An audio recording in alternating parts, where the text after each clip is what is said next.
Thank you so much. I don't know how many people watch this live. If you don't like to watch shows generated live, you can always watch an edited version of this. I'll put it in the same YouTube channel. Just, I don't know. Our story begins with Chang Eng. If you've ever heard the term Siamese twins, that's why. Chang and Eng were born in what is now, well, it was Thailand. And then white people came in and changed the name to Siam briefly. Chang and Eng are born in the 1800s. They lived basically through the Civil War until 1874. And they're a fascinating set of guys, not just because of the way they were born, which, as you see, there's a band of connective tissue there that connects them. It would turn out that they could be separated, but they didn't know that. Spoiler alert, they will never know that. They will die within minutes of each other. You didn't have x-rays. You didn't have, almost said CMTs. That's the country music channel. You didn't have MTV. You also didn't have x-rays and EKGs. I was trying to think of, how do I look into that?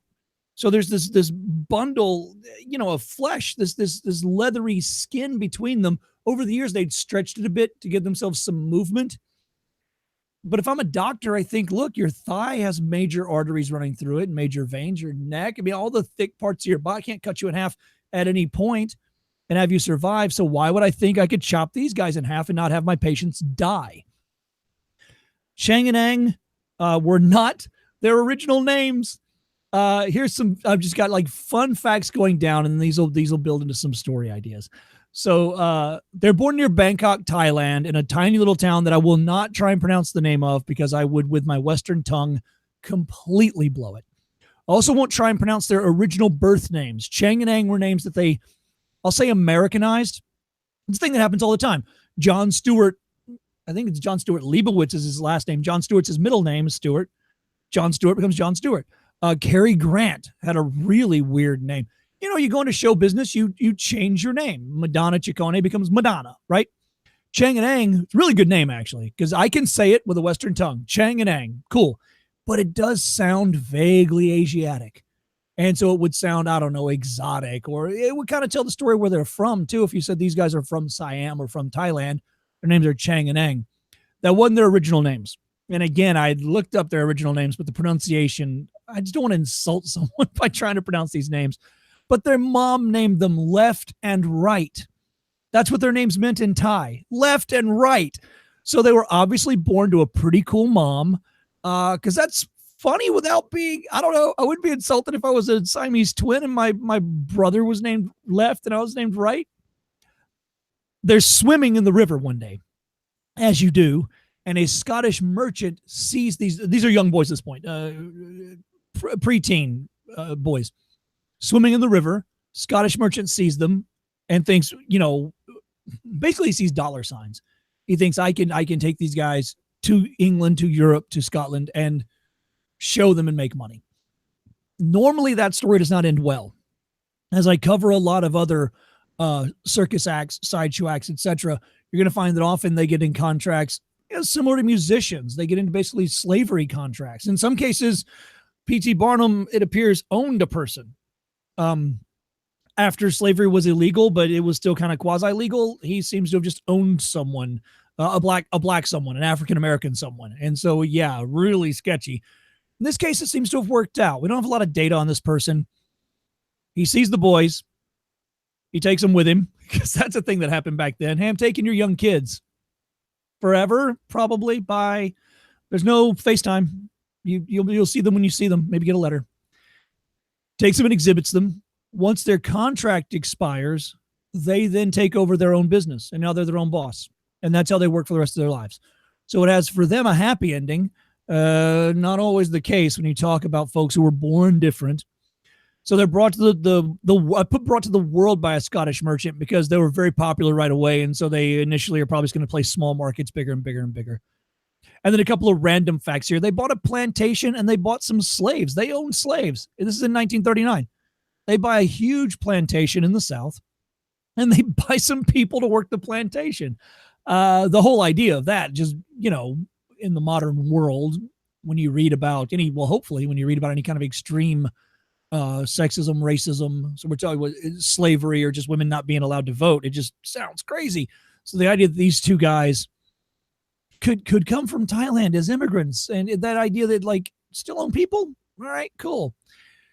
It seems so. They were called the Bunker brothers also because their adopted family. You see on the tombstone, Eng Bunker and Chang Bunker, the Bunker brothers. That was the name of the white family, the Western family that adopted them, and so they just sort of took their last name. I think for the same reason, just because their last name in Thai was very hard to say if you weren't from that region. They married, of course, they married sisters. And then look at that, 21 children total. And this is because they really wanted, it seems, a normal life. When I talked earlier about not being sure whether I should call these acts freaks or not, and kind of backing off that, pumping the brakes on that myself, Chang and Eng would not have minded being called freaks. They billed themselves as freaks.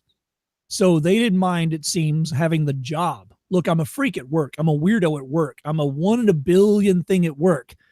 But my brother and I want to clock out, and we want to go home. And we don't want to be weird, and we don't want to be a freak, and we don't, we want to have a normal life. They married these two sisters, and they had 21 children total, which I don't know how R-rated I want this show to be, but picture that process. At no point can you go in the other room. That's a whole category on your favorite Pornhub, if you will.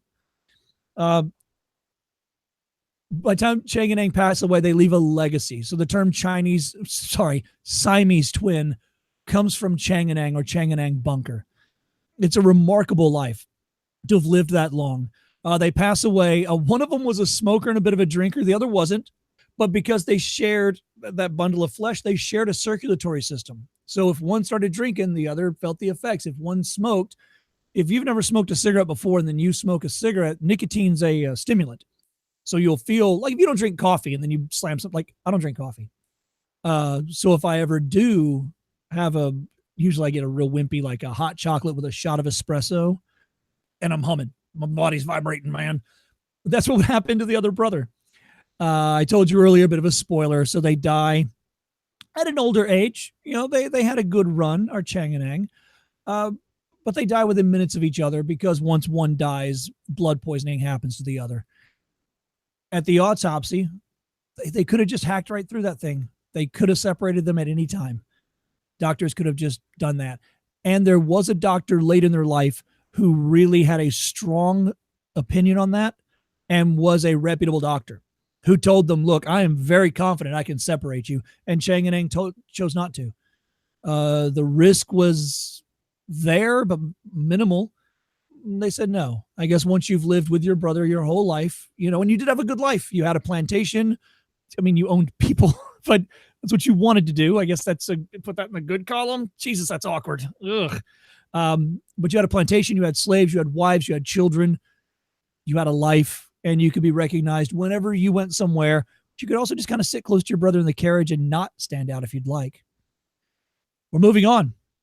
This is one of my favorites. This is Jonathan Eckert. Jonathan Eckert was the half man. He was also, he was billed as a ton of stuff. He was billed as the half man, the impossible man, anything like that. Anything that's like the man you can't believe. And also, if you see in the bottom right of his signature there, King of the Freaks. And now you know where I got it from. So you'll see on some of my banners, Tom Britton, King of the Freaks. It's just me. Kind of homage, kind of stealing from Johnny Eckhart, but he wasn't the original King of the Freaks. He stole it from people too. So I don't feel, if his estate wants to call me, I'll give you $20 for the license to it. Jonathan Eckhart was an amazing guy. He would not have minded being called a freak. He was in Todd Browning's movie Freaks. And now you see born early 1900s, dies late 1991. Probably most people on YouTube were, barely alive at that point. Well, this is a very modern guy, Jonathan Eckhart. And an amazing dude. Jonathan Eckhart's lists of accomplishments are insane. Like the Bunker brothers, Chang and Eng, they had a good life despite their, I don't know if I'd call it a handicap, but it didn't make life easier. Being attached to your brother permanently doesn't help you. Other than three-legged races, where it's very handy. But Jonathan Eckhart, he not only, I don't want to call it a disability. He rose above his disability. You see how that sounds? But look at this guy. That's how he walks. That's not a special effect. That's from a movie in the early 1900s. That's Todd Browning's Freaks. You can see he's not a bad looking fella. And a Renaissance freak is what I called him. So he's an actor. Freaks by Todd Browning. But then also there's this really cool thing. So there's a guy named Johnny Westmuller who did Tarzan. Johnny Westmuller was, I think, an Olympian, but he was definitely a diver. A good looking fellow, right? So he goes into the pictures. He's the guy that invented the Tarzan yell. And I can't do it, but the whoa. Carol Burnett does it very well. Look her up. Johnny Westmuller. If you look at the Johnny Westmuller Tarzans, and there's like 3 or 4 of them. So Tarzan was played by someone else, and then he took it over. And then like the same way the guy from The Office is going to be Jack Ryan. When Harrison Ford was Jack Ryan, I think Jeremy Renner was Jack. No, Ben Affleck was Jack Ryan. Johnny Westmuller was Tarzan. In the Tarzan movies, there's a scene where there's this bird, and it's the size of a dodo, and it's walking around. And if you had never seen Johnny Eck before, so you take him, you put him inside the costume, his hands are then the bird's feet, you put a big old tail off the back of him, and you have something that is pre-CGI. People can't believe what they're seeing on the screen. This little throwaway moment in Tarzan, and the Westmuller Tarzans were very popular. So people did go and see these movies. They're thinking how, because you're what, claymation is what you've got, stop motion animation, and wires, man. That's it. That's what you have. It does not occur to them that there's this person born remarkably different. He's a half man. Look at this guy. It's impossible that he's alive. And yet, not only is he alive, he was thriving. So look at this list. How many of you can do this stuff? He was an actor, Freaks and Tarzan, a painter. Now, he is from, I believe it's Baltimore. Oh, is it Baltimore or Boston? Oh, crap. I'm mixing them up in my mind. Sorry. I'll put it in the subtitle below. But the city he's from, I think it's Baltimore. They have a thing there I'd never heard of before. It's a Baltimore thing. Screen painting. The screens of your windows, you paint them. So it's a certain kind of paints, a certain technique. It's usually vistas. He and his brother both were screen painters. So that was their thing.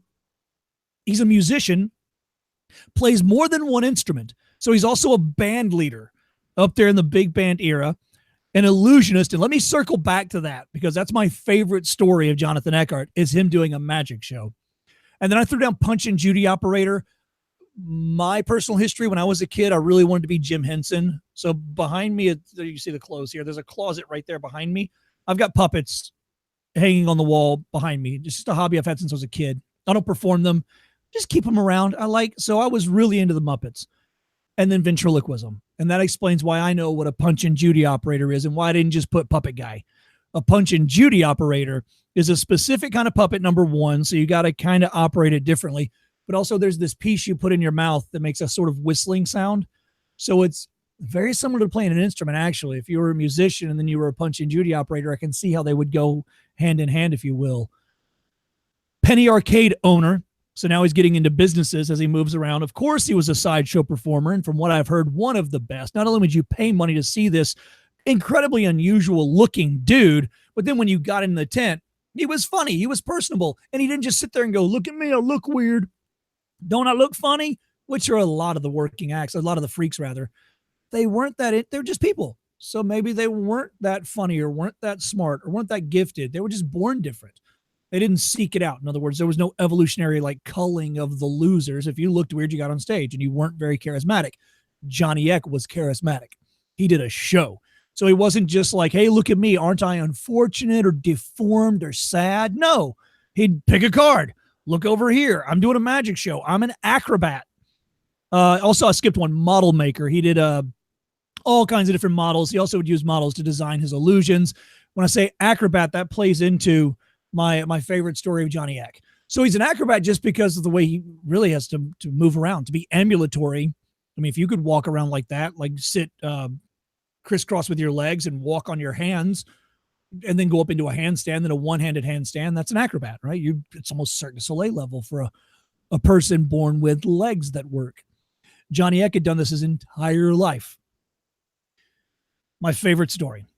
Jonathan Eckhart is, okay, you show up to a magic show. You don't know who the guy is. It's a magician.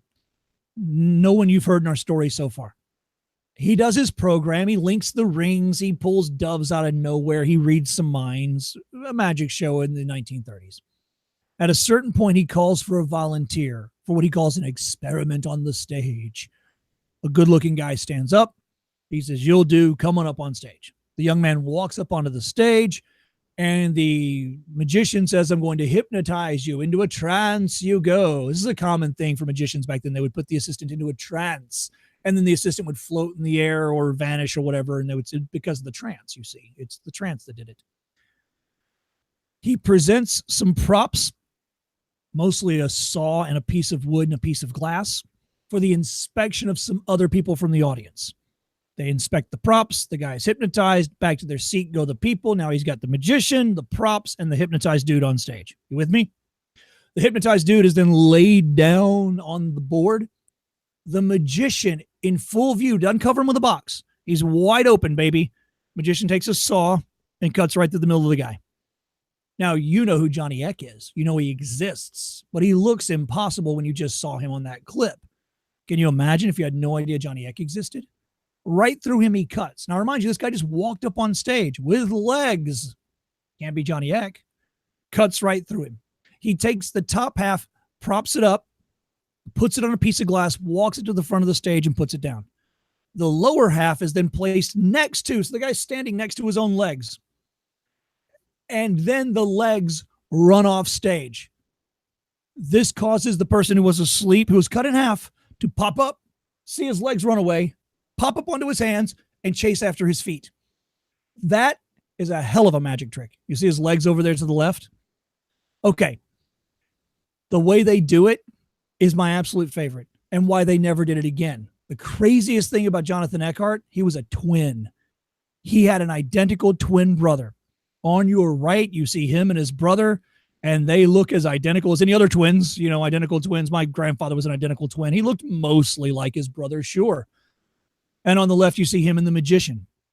So the way it works is playing off that. If you have a twin brother who's otherwise completely normal looking dude, just a regular old guy, what, 1,000,000,000 to 1? What are the odds that I'm born with 2 heads and I have an identical twin brother? I'm born with no legs and I have an identical twin brother who has no difference in how he looks. Insane. So, of course, it was Jonathan's brother who was in the audience. Jonathan's brother comes on stage. Now, if you've ever worked with magicians, and I've worked with a bunch of them, they are very good at distracting an audience. I think 90% of the art of magic, and I'm not a magician, so this may be wrong, but I feel 90% of the art of magic is misdirecting people, knowing where they're looking and why they're looking there, and then just putting stuff in your pocket or taking stuff out of the box. That's what they did here. So he puts the guy to sleep, and then no one's looking at that dude. Everyone's looking at the volunteers, at the box, at the magician in the big turban. I mean, this guy looks crazy, right? He's got his turban and his big old saw. He's making whoa, whoa, whoa, whoa, whoa, whoa, whoa, whoa, with a saw, and they switch Johnny and his brother. Johnny's an acrobat. The legs are a little person, a dwarf, and then there's a board on the dwarf's head, and then Johnny Eck on top of the board. Johnny's got good balance. I'm assuming he knew who the dwarf was. Maybe the dwarf was also an acrobat. They don't say who he was. This little person in Johnny Eck then pretend to walk a few feet. They lay it down. Now you just cut where nature separated them. It's 2 guys almost pulling the trick where 2 kids get on each other's heads and put the same trench coat on. 1 adult movie, please. Rated R. Thank you. Fake mustache. The reason they never did it again, it caused a bit of a riot. And now the press blew it out of proportion. So what actually happened is hard to pin down. I don't know what's true and what's hyperbole. But I do know this. The papers reported that magic trick caused a riot and a panic as people fled the theater. They were scared, terrified of this. And incorrectly, deaths were reported. So Johnny Eck thought 3 or 4 people had died because of his stupid magic trick. And he never performed it again. Now, people did not die. No one died. But the newspapers reported this. They reported this thing, and then it got out. And then that was his reputation. But also, can you imagine? You wake up the next morning or later that night, there's 6 or 7 newspapers at that time in Baltimore. There's 1 million newspapers all over the world. Everyone reads the newspaper. They think you killed someone for a good magic trick, but a magic trick? I can understand Johnny Eck not wanting to do it again. It's a shame because it is my favorite Johnny Eck story just because it involves something that statistically I can't imagine ever happening again. The idea of you being so unusual. I mean, my granddad's a twin. I'm not. I don't have any other twins in the family. It's a rare condition to just be a twin. And then for one of you to be an unusual half-man, king of the freaks, and a twin brother. It's nuts. We'll move on to my favorite. And I'll cite a book that I used as oopsie. I went the wrong way. Sorry. Oopsie is what I just said too. I say oopsie apparently. I've learned something about myself. When in a panic, I say oopsie. All right. There is a magician called, I tried to move that little man O. Nuremberg. It's of. It got into his hair somehow. I don't know how that happened. There's a guy called Ricky Jay. Ricky Jay is a magician. Ricky Jay published a book called Learned Pigs and Fireproof Women. And Mathew Buchinger's in that book. That's how I found out about Buchinger. And then a lot of this is just that book and Wikipedia. Get that book. It's rare, a little expensive. If you're into this kind of thing, if you come by my house, I'll let you read my copy if you're careful with it. Ricky Jay is just really into this stuff, similar to me, but he does, since he's a magician, he also wanders off into magic. Mathew Buchinger, also a magician, another Renaissance man, extreme. So now look, wait, those are the wrong dates. 1911 and 1991 is not correct. I apologize. The Little Man of Nuremberg, Mathew Buchinger, is see if I can find how I screwed that up. I apologize. He's known as Matthew or Matthias, and you can see that he has no working appendages. He has little, like they describe them as nipples on the end of his arms, foreshortened arms and feet. And yet, the things he was able to accomplish are incredible. That's his work. That illustration is a self-portrait. He drew that. Both of them. The other's a close-up. Because on the left is his portrait. I cannot draw like this. I have perfectly functioning limbs. All of them work great. I've tried to draw. Can you imagine having that level of talent? This isn't the only talent he had. On the right, you see a close-up. What he's done is he's worked Bible verses into his hair. So look at his hair again, and then you see the close-up. All through his coat, tiny little writing. I can't even write that tiny. And again, born with every advantage on earth compared to Mathew Buchinger or Matthias Buchinger, who worked under both. And this is why I changed the name of the show. I don't think Mathew Buchinger would have liked being called a freak. I think he would have wanted to be called Mr. Buchinger or Herr Buchinger. I don't think he would have enjoyed it, and that's why I changed the name of the show. I didn't want to call people freaks who weren't freaks. Mathew Buchinger, I'm going to go through a laundry list of things he was good at. He was just good at everything. The dude was just incredible. So it isn't just that idea that you're born different. I guess it's if John Lennon had been born with only one arm. He would have then been the most famous one-armed musician and songwriter in the world. That talent was still there. If John Lennon had been born with three heads, he would still have been, a famous, I don't know, maybe just songwriter, but you'd have known his music. You'd have known his work. Mathew Buchinger, the same thing. But I want to tell you something he's famous for. Okay. Mathew Buchinger had but one working appendage.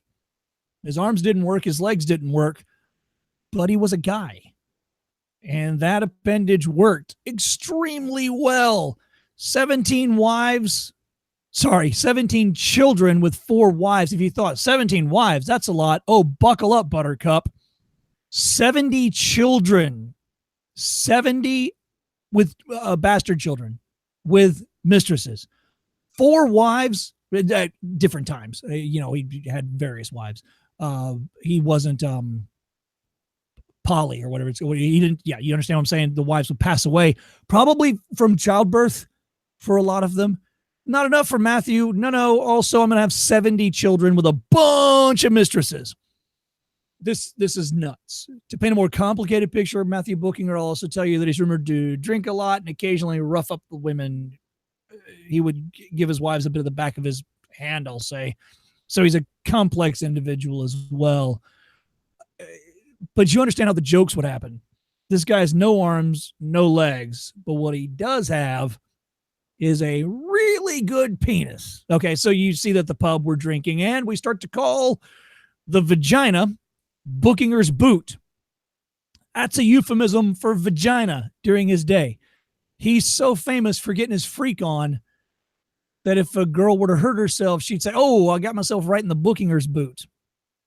or a guy would probably reference it in some gross way. I'm not going to go into that, but you get the idea. You call a vagina Buchinger's boot because they have the same idea. Also, just to make it a little classy, you see some of his art. So again, that illustration on the left, probably his most famous work of himself. And then on the right is, that's the Lord's Prayer, if you zoomed in on that, over and over and over. And that's the Holy Grail over the, what do you call them, the 10 Commandments and the Holy Grail. But all those are little tiny writing. He's written Bible verses in there. Absolutely an incredible guy. So not only does he have the libido of 50 full-grown humans, he has the libido of a male lion on the Serengeti. Everything that is there works incredibly well, but he's got a laundry list of skills. So he's a magician. He does sleight of hand. He doesn't have hands. He doesn't have an arm. He doesn't have arms. He doesn't have feet. He has a penis and a dream. That's our Mathew Buchinger in a nutshell. He performs the cups and balls, which is the trick where you find which one's it under? Look right here. He has to reinvent this because one of the whole things of cups and balls is that I get you looking over here while I'm doing something fiddly. Hey, everybody look over here. Look at this hand, not what's happening over here. But he has to, that's how he picks things up. He can't get you looking over here and do something fiddly or slip a hand into his pocket. Well, he can't misdirect you like that. He has to get in your head. He's really good at that, apparently. He was an expert bowler. And these are all illustrations from his advertisement. These are him doing different things, right? Trick shots with 9 pins. So this is on the lawn. He would just weave it through. You've seen this on YouTube. People who do. If you haven't, look up. There's cool stuff you can do with bowling. It's like juggling with bowling balls. He's a sharpshooter because I'd totally give that guy a gun. To be honest with you, at that point, sure, give the guy a gun. Why not? He's a better shot than me. He's a better man than me. He's better at making children than I am. He's a better illustrator. Give him the gun. What a way. Clearly, he's the most qualified for whatever needs to happen. Also, a card sharp. That goes along with sleight of hand, but that just amazed me. Cards were not commercially made. So these broads, these pasteboard cards were just crappy. Cards were shitty. They weren't very good. And to do sleight of hand with them, I mean, they would stick together. They were waxy. They're just, if you ever handle old cards, there's no reason you would have, but I like gambling stories too. That's nuts that he could do sleight of hand with that. I can't even deal them, playing with not playing around. We're playing a game. These are old antique cards we're playing with, but I was just trying to deal them as a joke for a video one time when I played with them. I couldn't deal them. I have working thumbs and couldn't deal them. This guy's doing card tricks with them. He was a musician because sure, why not? Flute, trumpet, bagpipe, and xylophone. That's okay. Flute and trumpet. All right, one of those is those are both B flat instruments. Okay, good. Bagpipe. I know very little about the bagpipe. It just seems very different than flute and trumpet. And xylophone is a percussive instrument. So why not go from brass to woodwind to xylophone? Sure. Why play, trumpet and trombone and baritone and bugle? Why not? Of course, you play guitar and also you play the hand drums and you play the jug. And then artist and illustrator I put last because, well, we've kind of covered that. He was an artist and an illustrator par excellence. And that's the idea of this show. I picked 3 people this week. 2 were surprisingly twins. One, Chang Eng, surprising for how they were born. Johnny Eck and his brother, because surprise, they're identical twins. And then Mathew Buchinger, the little man of Nuremberg, one of the most amazing men ever to, I'm going to say walk the planet Earth, but I don't actually know how Mathew moved around. Roll on the planet Earth. Mathew, he probably just floated using the power of his mind, or maybe he used his crotch. If you ever want to see this kind of stuff live, I do the working acts in Freak Show and Tell. I'm in Waukegan, Illinois this weekend. Anytime you wander from in your neighborhood, you go to freakshowandtell.com. There it is. Tour dates are online. You can also find me on Facebook, etc. I am the only podcaster in history on YouTube who does not care if you like, subscribe, share. I'm doing this for fun. I could give a crap. But if you have questions, you need to put them in the comments, because I would love to know if you have heard of a fun, odd person, unusual performer, or freak that you'd like more information on. If you've got suggestions for me, or if you know a fact about Mathew Buchinger or Johnny Eck or Chang Eng that I skipped, I might not know it. Some of it I just cut because I don't want to spend 4 hours talking about them. But if you're like, why didn't you talk about blah, blah, blah, blah, blah, put it in there, because I end up talking about these folks more often than you would imagine. So it'd be super helpful for me. Thank you all for watching what is the first and only show recorded live on the internet. That is not true, by the way. That is a lie. The only show in the history of computers that you can watch being produced. Another lie. I will do these again in the future if anyone cares. Thank you so much. Have a good day. Bye-bye.